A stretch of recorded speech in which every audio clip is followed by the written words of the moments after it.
സംസ്ഥാനത്ത് അതിശക്തമായ മഴ തുടരുകയാണ്. ഇടുക്കി, കണ്ണൂർ, കാസർഗോഡ് ജില്ലകളിൽ ഇന്ന് റെഡ് അലർട്ടും മറ്റ് ജില്ലകളിൽ ഓറഞ്ച് അലർട്ടുമാണ്.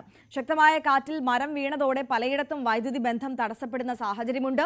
തിരുവനന്തപുരം ജില്ലയിൽ കിളിമാനൂർ, നെടുമങ്ങാട് തുടങ്ങിയ ഇടങ്ങളിൽ ഇന്നലെ വൈകുന്നേരം തടസ്സപ്പെട്ട വൈദ്യുതി ബന്ധം പുനഃസ്ഥാപിക്കാൻ ഇതുവരെയും ആയിട്ടില്ല. ട്രാക്കിലേക്ക് മരം വീണതോടെ ട്രെയിനുകൾ വൈകിയാണ് സർവീസ് നടത്തുന്നത്. രാവിലെ 5:55 പുറപ്പെടേണ്ടിയിരുന്ന തിരുവനന്തപുരം കോഴിക്കോട് ജനശതാബ്ദി 8:45 മാത്രമേ പുറപ്പെടൂ എന്നുള്ളതാണ് ഇപ്പോൾ അറിയാൻ കഴിയുന്നത്. ഗുരുവായൂർ, തിരുവനന്തപുരം ഇന്റർസിറ്റിയും വൈകിയാണ് സർവീസ് നടത്തുന്നത്. കോട്ടയം ജില്ലയുടെ പടിഞ്ഞാറൻ പ്രദേശങ്ങളടക്കം സംസ്ഥാനത്തെ താഴ്ന്ന പ്രദേശങ്ങളിൽ വെള്ളക്കെട്ട് രൂക്ഷമാണ്. വിവിധ മേഖലകളിൽ നിന്ന് ഞങ്ങളുടെ പ്രതിനിധികൾ എല്ലാവരും ചേരും മഴ വിവരങ്ങളുമായി. ആദ്യം പോകുന്നത് ന്യൂസ് ഡെസ്കിൽ നിന്ന് MG മിഥുൻ ചേരുന്നുണ്ട്. Mithun, good morning. ദുരിത പെയ്ത്താണ്. എങ്ങനെയാണ് ഇന്നത്തെ അലേർട്ടുകൾ? നമുക്ക് ആദ്യം അതേക്കുറിച്ചൊന്ന് പറയാം.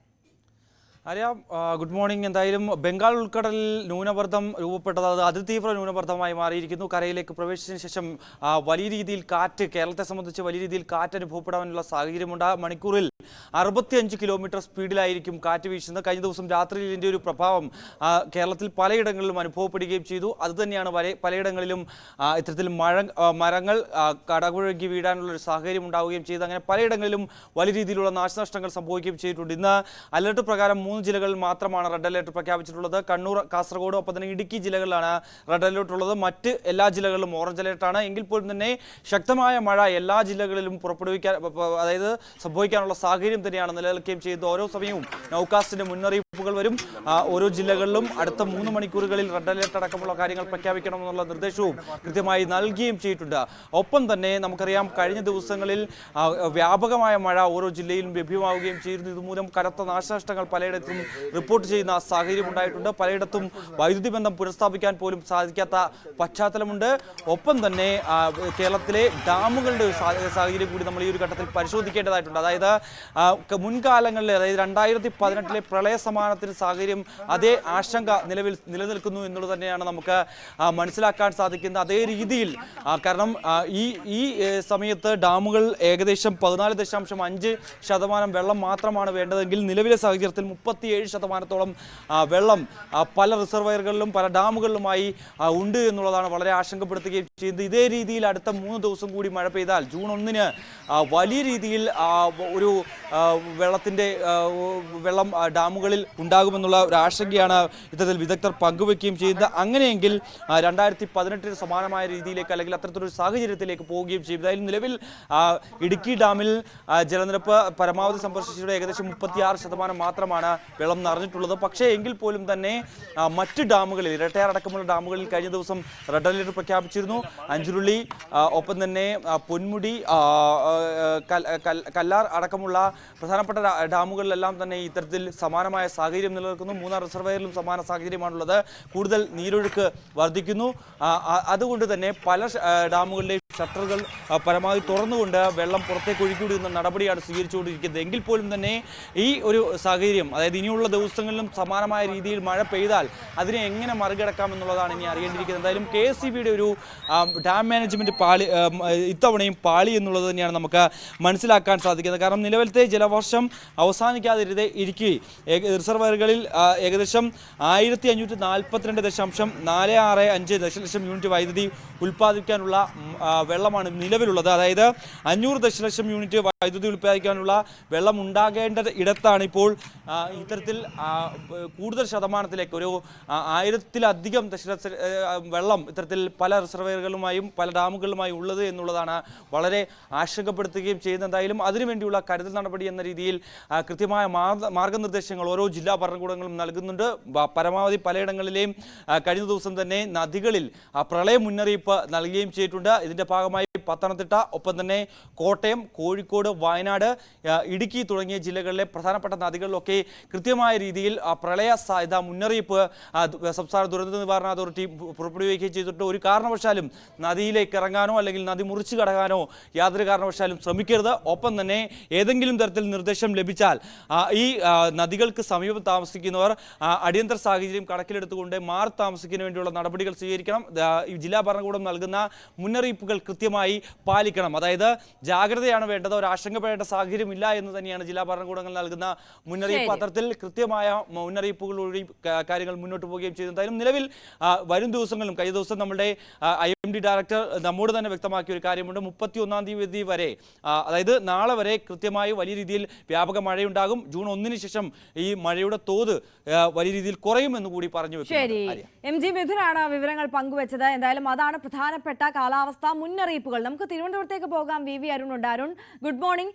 തലസ്ഥാനത്ത് ഇന്നലത്തെ ഒരു സാഹചര്യം നോക്കിയാൽ കനത്ത മഴയേക്കാൾ കൂടുതൽ നാശം വിതച്ചത് കനത്ത കാറ്റായിരിക്കും എന്ന് പറയാം, അല്ലെ? ഇന്നലെ വൈകുന്നേരം മുതൽ അത്രത്തോളം ശക്തമായ കാറ്റായിരുന്നു നിരന്തരം ഇങ്ങനെ വീശിയടിച്ചുകൊണ്ടേയിരുന്നത്.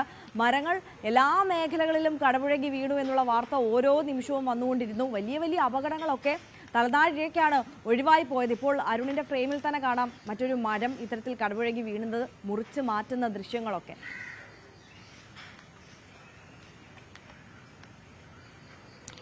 അതുതന്നെയാണ് ആര്യ.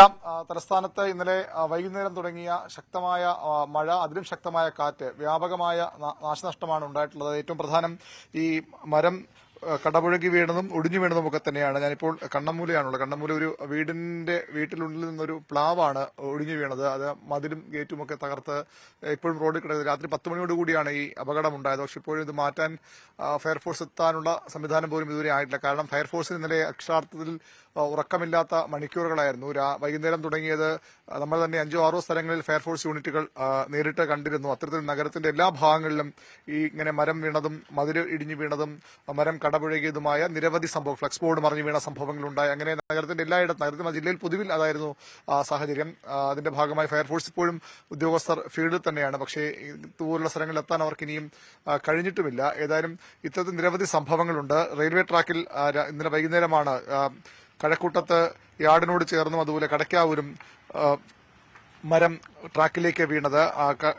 കഴക്കൂട്ടത്ത് ആദ്യം തന്നെ മാറ്റിയെങ്കിലും കടക്കാവൂർ മണിക്കൂറുകൾ വേണ്ടി വന്നു. പല ട്രെയിനുകളും ഇന്നലെ രാത്രി വൈകി. രാത്രി 10 മണിയോടുകൂടി തിരുവനന്തപുരത്ത് എത്തേണ്ട കോഴിക്കോട് നിന്ന് ജനശതാബ്ദി എക്സ്പ്രസ് എത്തിയത് വൈകിട്ട് പുലർച്ചെ 1:45 കൂടിയാണ്. അതുകൊണ്ട് തന്നെ ശതാബ്ദി ഇന്ന് തിരികെ പോകുന്ന സമയത്തിന് മാറ്റമുണ്ട്. രാവിലെ 6 മണിക്ക് മുമ്പ് പോകേണ്ട ട്രെയിൻ 8:45 മാത്രമേ യാത്ര തുടങ്ങൂ എന്നാണ് ഇപ്പോൾ അറിയാൻ കഴിയുന്നത്. അങ്ങനെ പല ട്രെയിനുകളും, ശതാബ്ദിയുടെ മാത്രമല്ല പല ട്രെയിനുകളും ഇത്തരത്തിൽ വൈകി ഓടുകയാണ്. പല ട്രെയിനുകൾക്കും കൃത്യമായ സമയക്രമം പാലിക്കാൻ കഴിയുന്നില്ല. ആ രീതിയിലാണ് തലസ്ഥാനത്തെ പൊതു അവസ്ഥ. ഇപ്പോൾ മഴ കുറഞ്ഞിട്ടുണ്ട്. ശക്തമായ മഴ ഇപ്പോൾ ഇവിടെ ഇല്ല. എങ്കിലും ഇത് ഇന്നലത്തെ മഴയും കാറ്റുമുണ്ടാക്കിയ നാശനഷ്ടങ്ങൾ ഇപ്പോഴും തുടരുകയാണ്. അത് പൂർണ്ണമായും പരിഹരിക്കാൻ കഴിയാത്തൊരു സാഹചര്യമുണ്ട്. ഈ മരങ്ങളുള്ള സ്ഥലങ്ങളെല്ലാം അപകട ഭീതിയിൽ തന്നെയാണ്. നമുക്കറിയാം തലസ്ഥാനത്തിന്റെ പ്രത്യേകത റോഡുകൾ നിരവധി തണലുള്ള മരങ്ങളുള്ള റോഡുകളാണ്. പക്ഷെ ആ തണൽ വരുമ്പോൾ തന്നെ ആ രീതിയിലുള്ള അപകടം കൂടി ഇവിടെ ഉണ്ട് എന്നുള്ളത് ഏറ്റവും പ്രധാനമാണ്. പലയിടത്തും ഇത്തരത്തിൽ മരങ്ങൾ വീണുള്ള അപകടം. ഓടിക്കൊണ്ടിരുന്ന ബസ്സിൽ മരം വീണ് നമ്മൾ ഇന്നലെ കണ്ടതാണ് കാട്ടാക്കടയിൽ. അങ്ങനെ പലയിടത്തും അത്തരം പ്രശ്നങ്ങളുണ്ട്. ആ രീതിയിൽ പ്രശ്നങ്ങൾ പരിഹരിക്കാനുള്ള ശ്രമത്തിലാണ് ഇപ്പോൾ നാട്ടുകാരും ഈ CITU പ്രവർത്തകർക്ക് ഇടപെട്ട് ഇവിടെ ഈ റോഡിൽ വീണ മരം മാറ്റുകയാണ്. ഇന്ന് രാത്രി മുതൽ ഇവിടെ ഈ ഒരു ബൈ റോഡാണെങ്കിൽ പോലും ഇവിടെ ഗതാഗതം, വാഹനങ്ങൾ പോകാൻ കഴിയാത്തൊരു സാഹചര്യമുണ്ട്. വീട്ടുകാർ സ്വാഭാവികമായും ഭയത്തിലാണ്. കാരണം ഇവിടെ നിരവധി മരങ്ങളുള്ള ഒരു പ്രദേശം കൂടിയാണ്. ഇങ്ങനെ എല്ലായിടത്തും ഇത് ഒരിടത്തെ കാഴ്ച മാത്രമല്ല, നമുക്ക് ഇവിടുത്തെ ദൃശ്യങ്ങൾ ഇപ്പോൾ പ്രേക്ഷകരിലേക്ക് എത്തിക്കാനാകുന്നു എന്ന് മാത്രമാണ്. മരത്തിന്റെ അടിഭാഗത്ത് മതിലിന്റെ പാളികളും കോൺക്രീറ്റ് പാളികളുമുണ്ട്. അതുകൊണ്ടാണ് ഈ രീതിയിൽ മാറ്റാനുള്ള പ്രയാസമൊക്കെ ഉള്ളത്. ഏതായാലും ഇത്തരത്തിലുള്ള കാഴ്ചകളാണ് നഗരത്തിൽ എല്ലായിടത്തും. കടൽക്ഷോഭം മറുഭാഗത്ത് അതിരൂക്ഷമായി തന്നെ തുടരുന്നുണ്ട്. തീരദേശ മേഖലകളിലൊക്കെ വലിയ നാശനഷ്ടങ്ങൾ ഉണ്ട്.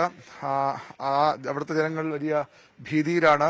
ഈ മലയോര മേഖലകളിൽ അതിശക്തമായ കാറ്റ് വലിയ നാശം വിതച്ചിട്ടുണ്ട്. ഗ്രാമീണ മേഖലകളിലൊക്കെ അതുതന്നെയാണ് അവസ്ഥ. റെയിൽ ഗതാഗതം മുടങ്ങി, ചിലയിടത്തൊക്കെ റോഡ് ഗതാഗതവും ആ രീതിയിൽ മുടങ്ങി. ഇന്നലെ രാത്രി 7 മണിയോടുകൂടി പലയിടത്തും വൈദ്യുതി ബന്ധം നഷ്ടപ്പെട്ടിരുന്നു. അതിനിയും പുനഃസ്ഥാപിക്കാൻ കഴിഞ്ഞിട്ടില്ല. മണിക്കൂറുകളോളം ആയ ആളുകൾ ഇരുട്ടിലാണ്. ഇരുട്ട് മാറ്റാനുള്ള പ്രയത്നത്തിലാണ് KSEB. പക്ഷേ എല്ലായിടത്തും ദൂരസ്ഥലത്ത് മാത്രം പ്രശ്നം. പലയിടത്തും നേരെ മെഡിക്കൽ കോളേജ് മെൻസ് ഹോസ്റ്റലിന്റെ മുന്നിലൊക്കെ വൈദ്യുതി പോസ്റ്റുകൾ കൂടി ഒടിഞ്ഞു വീണാണ് അപകടമുണ്ടായത്. മെഡിക്കൽ കോളേജിലേക്കുള്ള ഗതാഗതം പോലും മണിക്കൂറുകളോളം തടസ്സപ്പെടുന്ന അവസ്ഥയുണ്ടായി. ആ രീതിയിൽ വലിയ നാശനഷ്ടങ്ങൾ എല്ലായിടത്തും ഉണ്ടായിട്ടുണ്ട്. ഇന്നും മഴയും കാറ്റുമൊക്കെ തുടരുമെന്ന മുന്നറിയിപ്പുള്ളത് കൊണ്ട് തന്നെ വലിയ ഭീതിയിലാണ് ജനങ്ങൾ ഉള്ളത്. അതിൻ്റെതായ ജനങ്ങളെ ആശങ്ക വേണ്ട എന്ന് അധികൃതർ പറയുമ്പോഴും ഇത്തരം അപകടകരമായ സാഹചര്യങ്ങൾ പലയിടത്തുമുണ്ട് എന്നുള്ളത് വസ്തുതയാണ്.